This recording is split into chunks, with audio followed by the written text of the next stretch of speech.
جنج لیږل دا د کله نه شروع شوي دي. دا په د پاکستان کله چې پاکستان او هندوستان یو ځای او تقسیم نو شوی نو په دې ټول هندوستان او په دې غون بھارت کې دا رواجو لري لري برشته کې دی. اسلام کې دا رواج نشتا چې جنج به ډېر خلک بلېږي جینې پسې، دا رواج نشتا.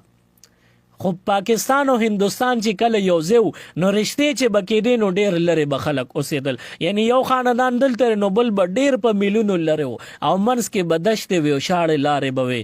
نو هغه خلکو چې به هغه د جینۍ ډولۍ روچتوله هلک کور ته به یې راوړه نو دقه وخت کې به دوی ته په لاره باندې خطرات مخې ته راتلل، چېرته به شوکه کېده، چېرته به د ناوې نه کالي وغیره په عزت بم خلک یریدل، مختلف خبرې به وي.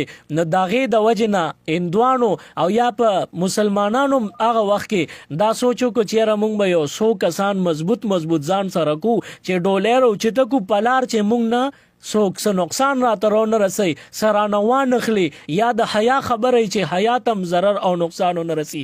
نو یو څو مضبوط کسان مشران تکړه دا به ځان سره بوتلل چې سلامتیا سره محفوظ و مامون خپل جنج کور ته راوړو.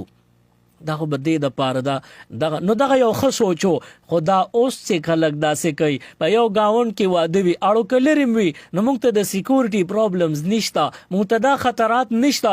خو بیا هم موږ په سوونو د جنج تیارۍ د جینۍ کور باندې ور واچو چې موږ به 500 800 900 کسان جنج له درولو او خیر د خوراک به هم دروړو او یا ورته وایي چې خوراک تاسو تیار کړئ، خوراک د څکلو یا د خوړلو څه شی تیار کړئ. نو دا ټول د اسلام خلاف کار دی. د جنج تصور نشته په اسلام کې. بیا د نکاح په وخت کې ډیر جماعت راټولول دام نشته. بس حضور علیه الصلاۃ والسلام فرمایلی دی نکاح کوي په جمعات کې د جمع په ټیم کې چې خلک راټولي د هغې مخ کې نکاح وکړي، وی تاسو ښکاره نکاحګانې وکړي او د جمعات د خلکو مخ کې وکړي.